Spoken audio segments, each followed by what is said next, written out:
말씀입니다.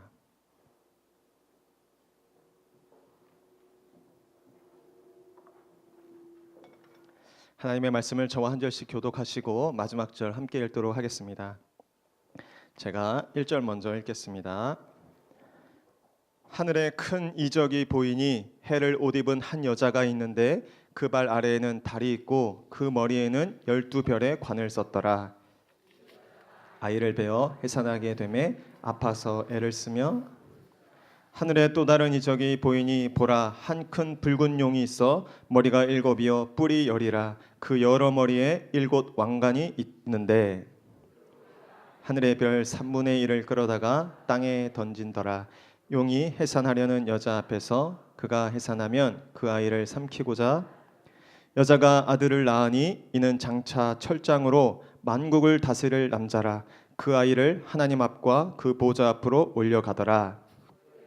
광야로 도망하매 거기서 1260일 동안 그를 양육하기 위하여 하나님께서 예비하신 곳이 하늘에 전쟁이 있으니 미가엘과 그의 사자들이 용과 더불어 싸울세 용과 그의 사자들도 싸우나 다시 하늘에서 그들이 있는 곳을 얻지 큰 용이 내쫓기니 옛뱀 곧 마귀라고도 하고 사탄이라고도 하며 온 천하를 꿰는 자라. 그가 땅으로 내쫓기니 그의 사자들도 그와 함께 내쫓기니라.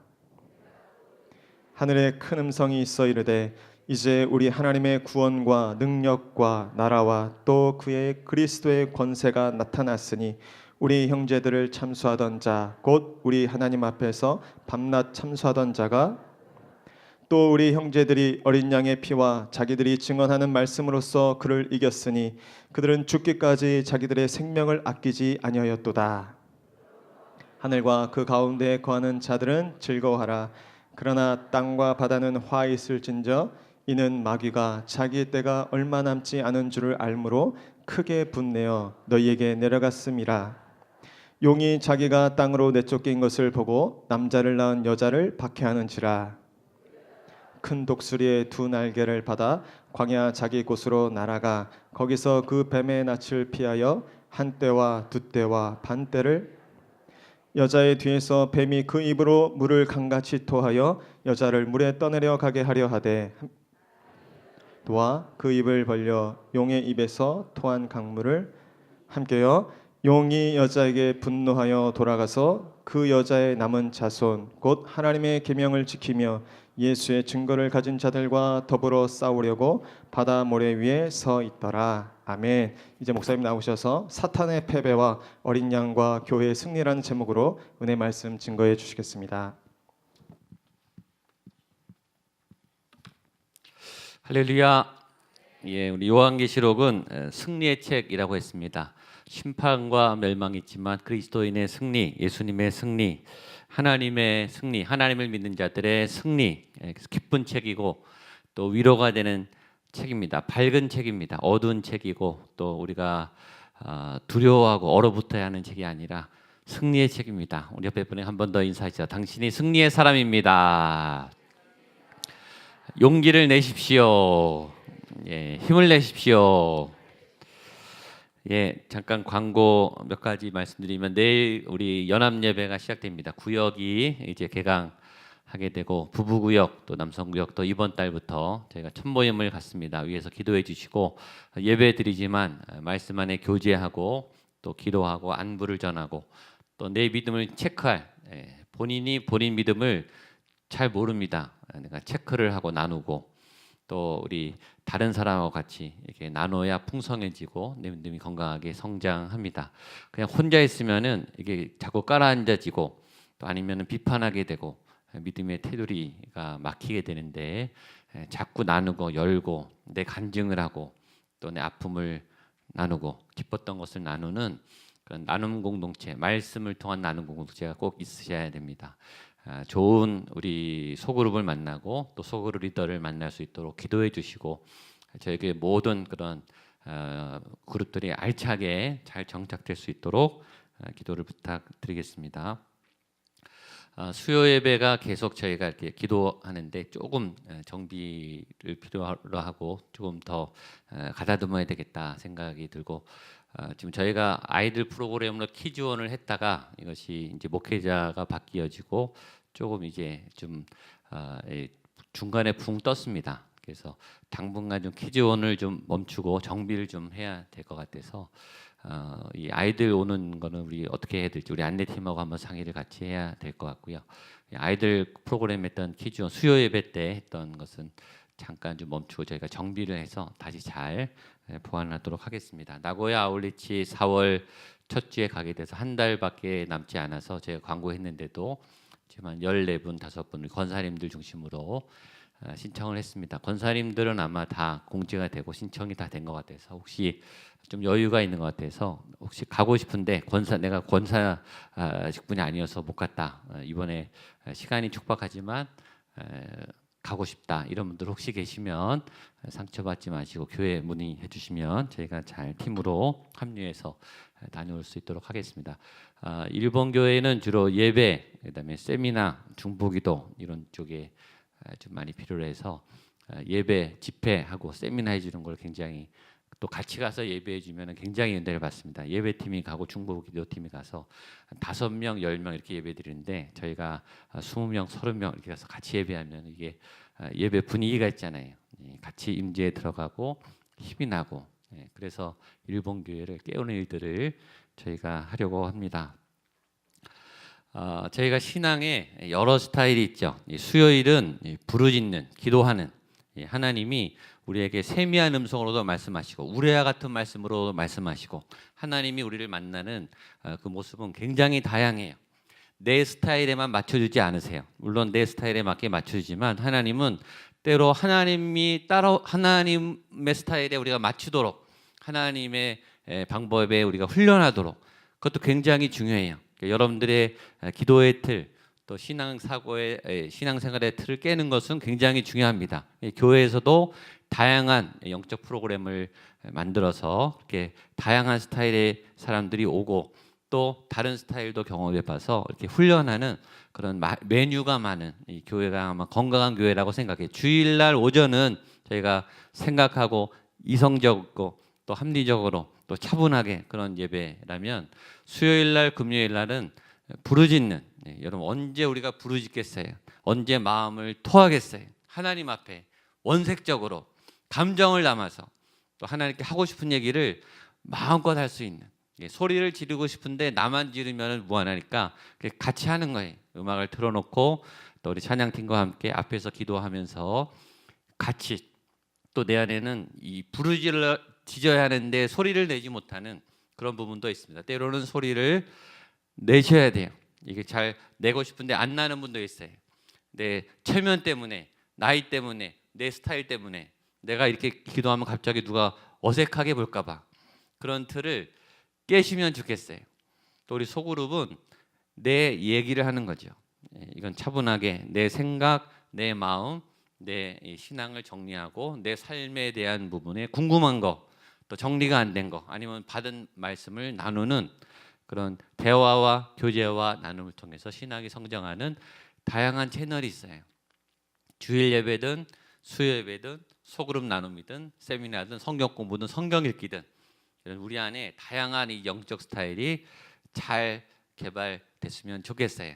특별히 이 시간은 여러분들 주저하지 마시고 눈치 보지 마시고 또 옆에 이렇게 다다다가 붙어 앉지 않으셔도 됩니다. 이렇게 혼자 떨어지셔서 내가 하나님을 혼자 만나는 하나님 앞에 할 말이 있는 그렇죠. 우리가 할 말이 얼마나 많습니까? 또 힘든 게 얼마나 많아요. 말하지 않아서 그렇지 표현하지 않아서 그렇지 이렇게 눌러놓은 게 얼마나 많습니다. 그거 쌓아놓으면 병납니다. 하나님 앞에 토하라. 백성들아 시시로 하나님 앞에 마음을 토하라. 이거 계속 눌러놓으면 감당이 안 됩니다. 우리가 감당이 안 되고 해결할 수 없을 때 하나님 앞에 올려드리고 토하는 그런 시간이 우리 수요 부흥 예배가 됐으면 좋겠습니다. 요한계시록의 열매는 승리라고 했습니다. 또 저와 여러분의 마지막 열매는 승리예요. 죽으면 천국에 가시죠? 아멘. 아멘 할 거면 어떻게 하라고요? 크게 아멘. 죽으면 천국 가시죠? 예, 옆에 분에게 하면 당신에게 천국이 보장됐습니다.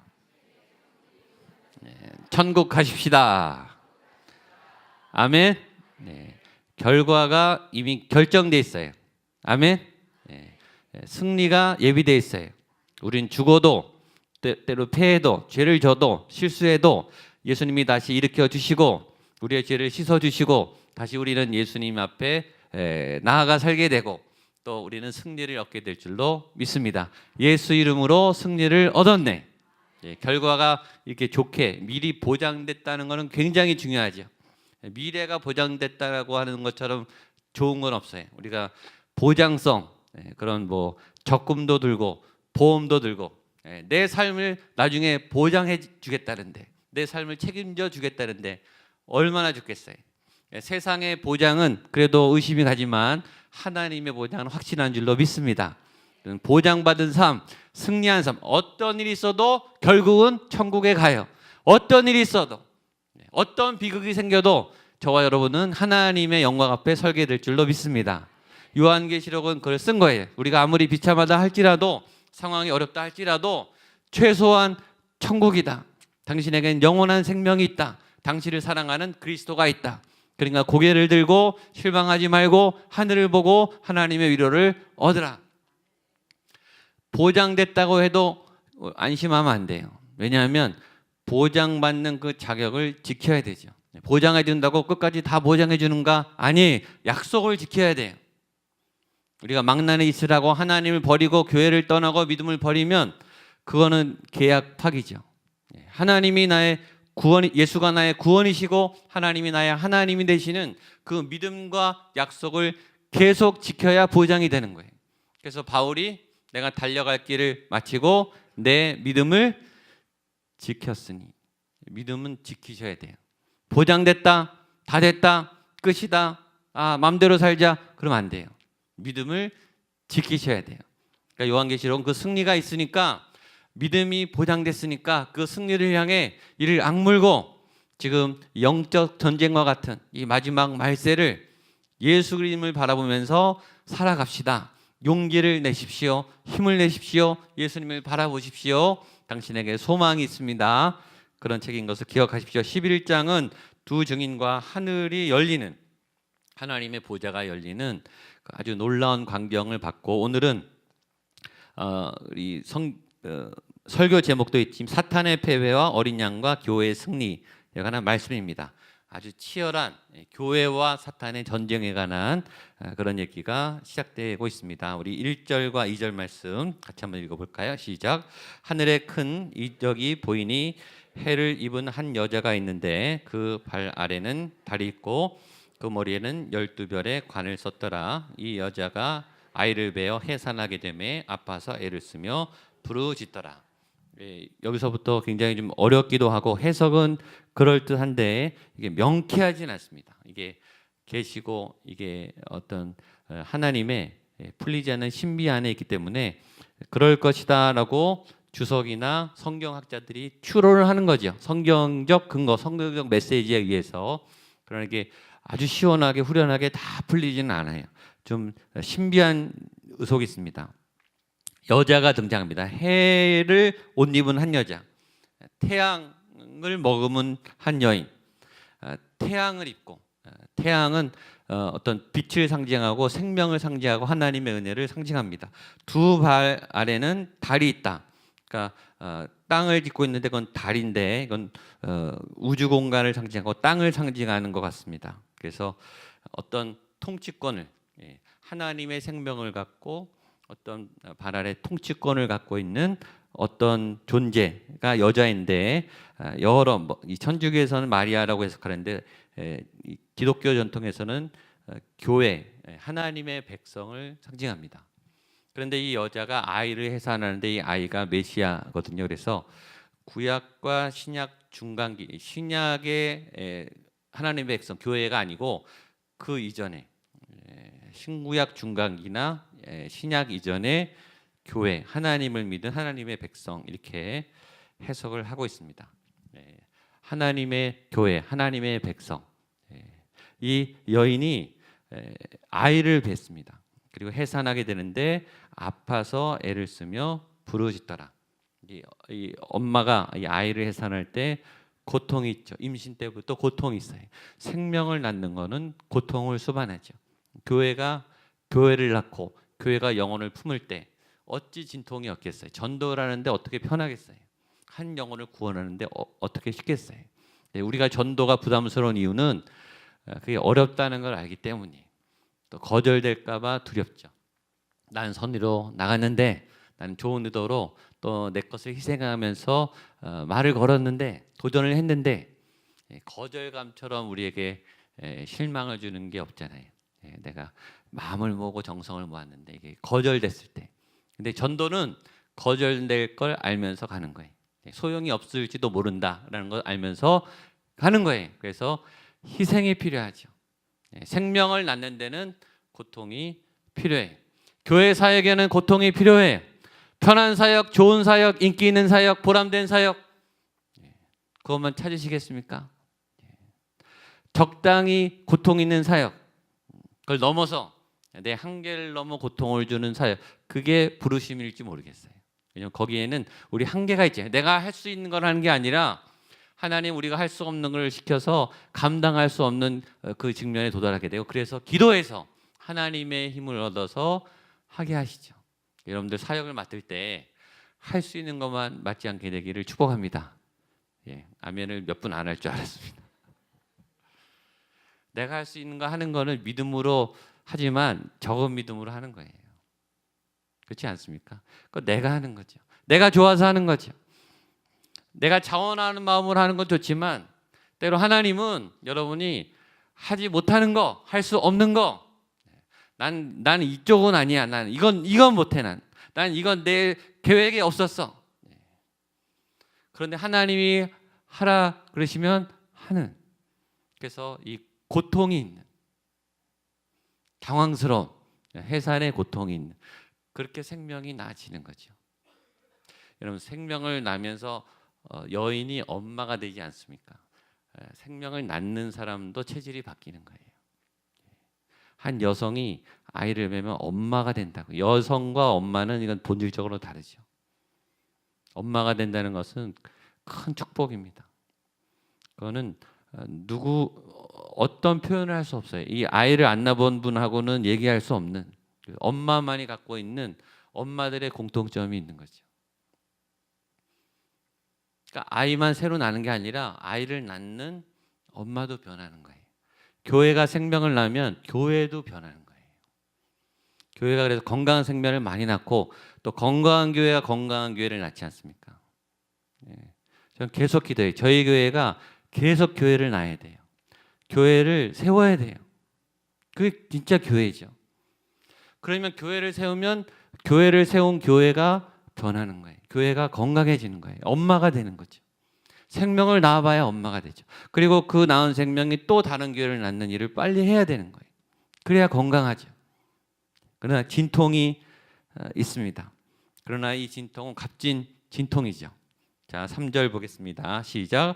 하늘에 또 다른 이적이 보이니 보라, 한 큰 붉은 용이 있어 머리가 7이요 뿔이 10이라 그 머리에 7 왕관이 있는데, 이거는 사탄을 의미하고 타락한 천사를 의미합니다. 그 뒤에 보면은 이 용하고 여자와의 전쟁이 시작됩니다. 4절에 보면 그 꼬리가 하늘의 별 3분의 1을 끌어다가 땅에 던진지라.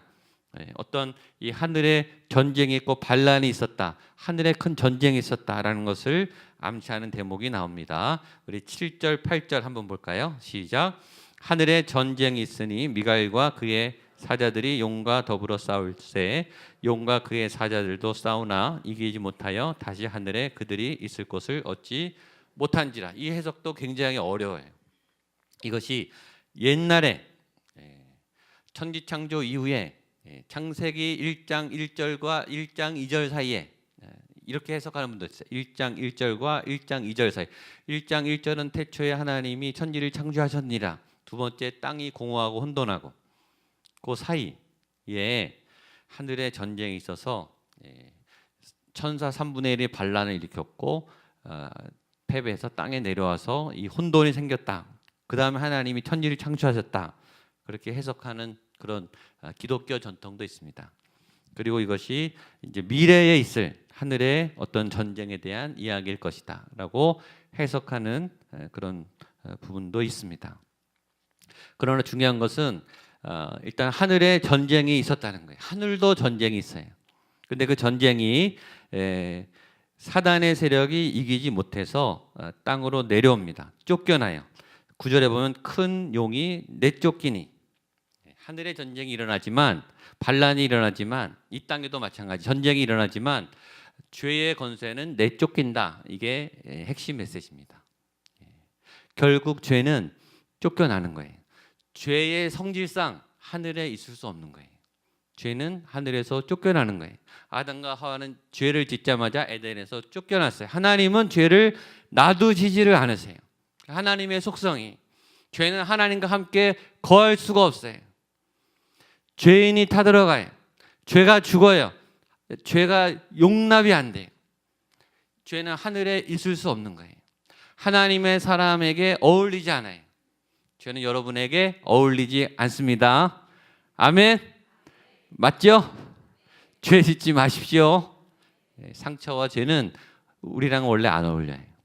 하나님의 형상과 믿음의 사람과 기쁨, 감사, 행복, 평안, 죄하고 어울립니까? 안 어울리죠. 여러분하고 안 어울립니다. 안 어울린 것을 사랑하지 않게 되기를 축복합니다. 안 어울리는 건 그냥 버리세요. 쫓아내세요. 아까워하지 마세요. 죄를 아까워해요. 버리는 걸 아까워해요. 내 옛 고집을 아까워해요. 여러분에게 하늘이 임했으니까 죄는 쫓아버리세요. 쫓아내시면 돼요. 9절 한번 읽겠습니다. 시작. 큰 용이 내쫓기니 옛뱀 곧 마귀라고도 하고 사탄이라고도 하며 온 천하를 깨는 자라. 그가 땅으로 내쫓기니 그의 사자들도 그와 함께 내쫓기니라. 자, 큰 용, 옛뱀, 마귀, 사탄, 이름이 굉장히 많아요. 이름이 많은 건 수상한 거예요. 그렇죠? 좀 수상해. 이름이 많아요. 뭐 아바돈, 아볼론, 큰 용, 옛뱀, 별명이 많습니다. 이 사단의 하는 일은 뭐냐면 온 천하를 꿰는 자라, 속이는 자라, 현혹시키는 자라, 또는 갈취하는 자라. 해석이 그렇습니다. 사단이 들어오면 우리를 현혹시켜요. 거짓말을 해요. 우리를 속여요. 그리고 우리를 갈취해요. 여러분들 에너지를 갉아먹고 돈을 갉아먹고 시간을 갉아먹고 인생을 낭비하게 해요. 쓸데없는데 열심을 내게 하고 쓸데없는데 돈을 쓰게 하고 쓸데없는데 하루 종일 걱정하게 하고 걱정으로 하루를 꽉 차게 살아요. 기쁨과 감사로 살아야 되는데 이 아까운 인생에, 이 아까운 봄날에 우리의 이 아까운 시간들을 여러분 오늘 하루, 이번 한 주 어떻게 사셨습니까? 걱정이 꽉 차 있고 두려움이 꽉 차 있고 우리를 갈취해 가요. 사단의 특징이에요. 사단에게 사로잡히지 않게 되기를 축복합니다. 그래서 찬양을 하고 기도를 하고 예배를 하면 거기서 좀 자유롭잖아요. 그러니까 틈이 난 대로 찬양하고 하나님을 붙잡고 좋은 생각을 하고 하나님의 아름다운 마음을 품게 되시기를 축복합니다. 이 온 세상을 꿰는, 온 천하를 꿰는 자라. 왜 우리를 혼돈시키는가? 이 꾀가 많아서 그래요. 우리를 혼돈시켜요. 혼돈이란 말은 전에 얘기했죠. 나쁜 것만 있는 건 혼돈이 아니라 그랬어요. 혼돈은 왜 헷갈리냐면 좋은 것도 있기 때문에 헷갈려요. 세상은 좋은 것이 많기 때문에 헷갈리는 거예요. 죄도 많은데 좋은 것도 많아요. 악한 사람도 많은데 좋은 사람 더 많아요. 착한 사람 더 많아요. 멋있는 사람 더 많아요. 그런데 그 사람들 안에 악도 많아요. 그러니까 헷갈리는 거예요. 이 사람을 믿어야 되나 말아야 되나. 이 길이 좋아 보이는데 위험도 많아요. 가야 되나 말아야 되나. 혼돈을 주는 거예요. 착각을 주는 거예요. 이 길을 가면 좋은 것도 오는데 나쁜 것도 감수해야 돼요. 죄를 같이 져야 돼요. 현혹이 되는 거죠. 진리도 있어요. 세상의 학문에 진리가 얼마나 많은데. 그러나 속이는 것도 많아요. 가짜도 많아요. 그러니까 혼돈을 주죠. 하나님의 것은 진리만 있는 거죠. 그게 하나님 거예요. 그걸 찾아내는 거죠. 그러니까 세상의 학문에서, 세상의 사람들에서, 세상의 삶의 자리에서 하나님의 보호와 같이 숨은 게 굉장히 많아요. 우리가 그래서 세상을 통해서도 많이 배우셔야 돼요. 그 안에 우리가 아직 발견 못한 하나님의 숨은 신성과 형상들이 굉장히 많아요. 겸손해야 되죠. 세상에 대해서도, 세상 사람에 대해서도, 세상 경험에 대해서도, 세상 지식과 학문에 대해서도 그 안에 아직 드러나지 않았지만, 밝혀지지 않았지만 하나님의 숨은 보석과 그런 자취들이 굉장히 많은 거예요. 그러나 조심해야 되죠. 그러나 죄도 숨어 있는 거예요. 미혹시키죠. 미혹되지 않도록 그것이 지혜가 필요합니다. 분별이 필요하죠. 옳고 그름을, 참과 거짓을 분별할 수 있는, 현혹되지 않는 사단이 얼마나 지혜롭습니까? 얼마나 위장을 잘해요. 그걸 깨어서 분별할 수 있는 저와 여러분 되시기를 축복합니다. 경계성 인격장애라는 게 있어요. 경계성 인격장애. 정신과 의사들이 제일 힘들어하는 환자예요. 경계성 인격장애는 쉽게 하면 이런 겁니다. 정상과 비정상의 경계가 있잖아요. 그렇죠? 어떤 사고는 정상적이고 어떤 사고는 비정상적인, 얘기해 보면 알잖아요. 이 사람이 헛소리를 하는구나. 이게 말도 안 된다. 근데 경계성 인격장애는 뭔지 아시겠죠? 이걸 왔다 갔다 하는 거예요. 어떨 때 보면 정상이, 어떨 때 보면은 좀 아픈 거죠. 이상한 말을 하고 이성적이지 않은 비정상, 기괴한 사고를 하고. 그래서 이상한 줄 알고 보면 또 정상이 왔다 갔다. 속으로 나도 그렇지 않나 생각하시지 않습니까? 우리가 다 사실은 경계성 장애에 좀 있어요. 정상이 됐다가 하나님 안에 건강했다가 또 어느 날 이게 갑자기 제정신이 아니어서, 그렇죠? 막 욱하고 막 지름신이 임하고, 그다음에 내가 왜 그랬지 또 후회하고, 막 혼돈을 줘요. 우리 안에 선한 것과 악한 것이 막 엉켜 있기 때문에 이걸 잘 구분하셔야지. 그래서 예수님이 전쟁을 하시는 거예요. 이 악한 것을 몰아내시도록. 여러분의 악하고 또 아픈 것들이 예수의 이름으로 떠나가게 되기를 축복합니다. 우리 10절로 12절입니다. 시작. 또 내가 들으니 하늘에 큰 음성이 있어 이르되 이제 우리 하나님의 구원의 능력과 또 그의 그리스도의 권세가 나타났으니 우리 형제들을 참소하던 자 곧 우리 하나님 앞에서 밤낮 참소하던 자가 쫓겨났고 또 우리 형제들이 어린 양의 피와 자기들이 증언하는 말씀으로써 그를 이겼으니 그들은 죽기까지 자기들의 생명을 아끼지 아니하였도다. 그러므로 하늘과 그 가운데 거하는 자들은 즐거워하라. 그러나 땅과 바다에 있는 화 있을지어 이는 마귀가 자기의 때가 얼마 남지 않은 줄을 알므로 크게 분내어 너희에게 내려갔습니다 하더라. 아멘. 자, 위대한 선포가 나옵니다. 이제 우리 하나님의 구원과 능력과 나라와 또 그의 그리스도의 권세가 나타났으니 우리 형제들 참소하던 자, 우리 하나님 앞에서 밤낮 참소하던 자가 쫓겨났고 또 형제들이 말씀으로써 그를 이겼으니 하나님이 이기셨다. 예수 그리스도가 이기셨다. 하나님의 질서가 회복됐다. 하나님의 군대가 승리했다. 하나님 믿는 주의 백성들, 여러분들이 믿음으로 승리한 것을 선포하고 하나님 앞에 증언합니다. 고백합니다. 그걸 찬양하세요. 너희는 즐거워하라. 기뻐하라. 하늘과 땅 가운데 거하는 자들은 즐거워하라. 끝까지 믿은 자들은 즐거워하라. 하나님 안에 계속 머문 자들은 즐거워하라. 믿음을 지킨 자들은 즐거워하라. 하나님 앞에 즐거워해야 되죠. 예배는 우리 안에 여러 모습이 있어요. 사실은 두려운 모습도 있죠. 하나님을 경외해야 돼요. 그러니까 죄인의 모습으로 왔기 때문에. 또 예수님은 친구처럼 우리를 대하세요. 아주 친밀하게 대하세요.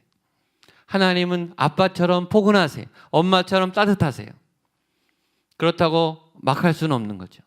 또 하나님 앞에 사랑을 받고 위로를 받고 힘을 얻지만 또 경외하는 마음, 부끄러운 마음, 상한 마음, 주여 벌레보다 못한 이 죄인이 내 영혼이 갈급합니다. 이런 마음, 그러면서 기뻐하는 마음, 즐거워하는 마음, 또한 죄송한 마음, 이게 다 복합되는 거예요. 같이. 그래서 그래서 다른 사람 보면 미친 것 같죠. 막 찬양했다가 뛰었다가 박수쳤다가 또 울었다가 이 복합적인 그죠? 그게 다 하나님을 향한 마음이에요. 그죠? 가족끼리의 마음과 이 정서도 이 심정이 복잡하죠. 예, 좋을 때도 있고 걱정될 때도 있고 미울 때도 있고 서섭할 때도 있고 다 가족이죠. 그래도 예, 부모 자녀 관계죠. 부부 관계죠. 그게 다 안에 있는 거예요. 그것을 마음껏 펼쳐놓고 그렇죠? 벽을 허물고 그렇게 나누고 섭섭하면 섭섭한 것을 얘기하고 예, 기쁨은 기쁜 걸 얘기하고 예, 좋아하면 좋아한다고 얘기하고 또 때로 미웠다고 얘기하고 그죠? 그런 자연스러운 현장이 예배예요.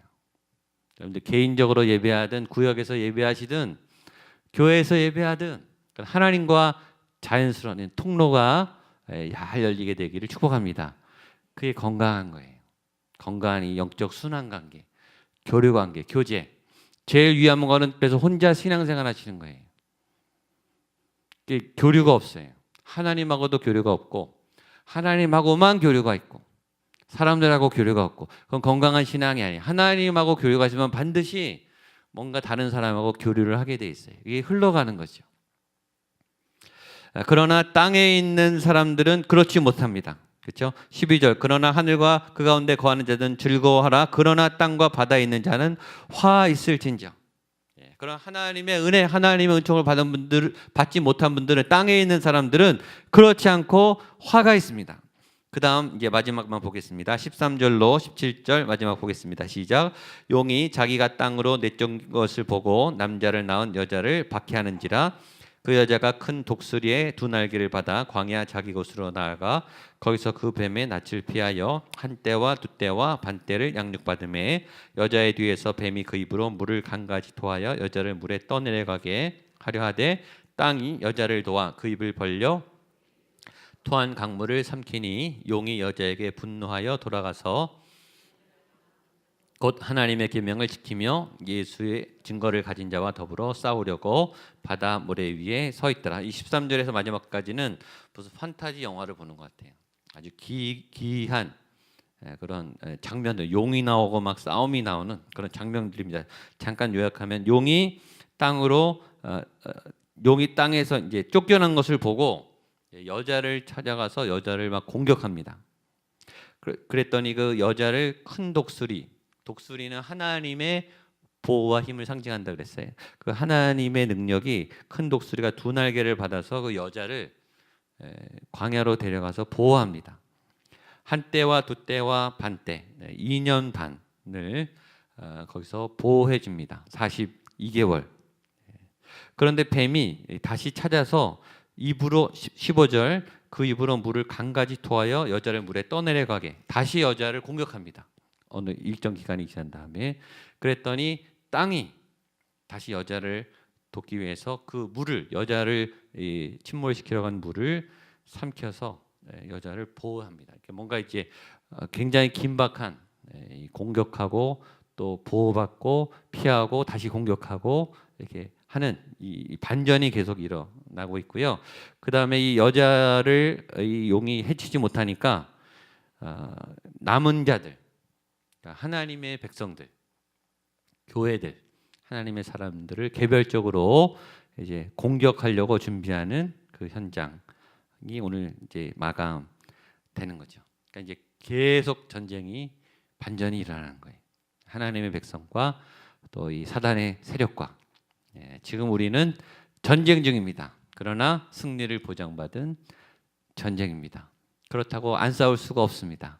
그러나 예수의 보혈을 의지해서 또 믿음으로 싸울 때 힘들고 어렵지만 승리가 주어질 줄로 믿고 오늘 넘어졌다 하더라도 다시 용기를 내셔서 다시 예수의 발 앞에 또 말씀의 임재 앞에 하나님의 영광 앞에 서셔서 다시 힘차게 살아가시기를 주님의 이름으로 축복합니다.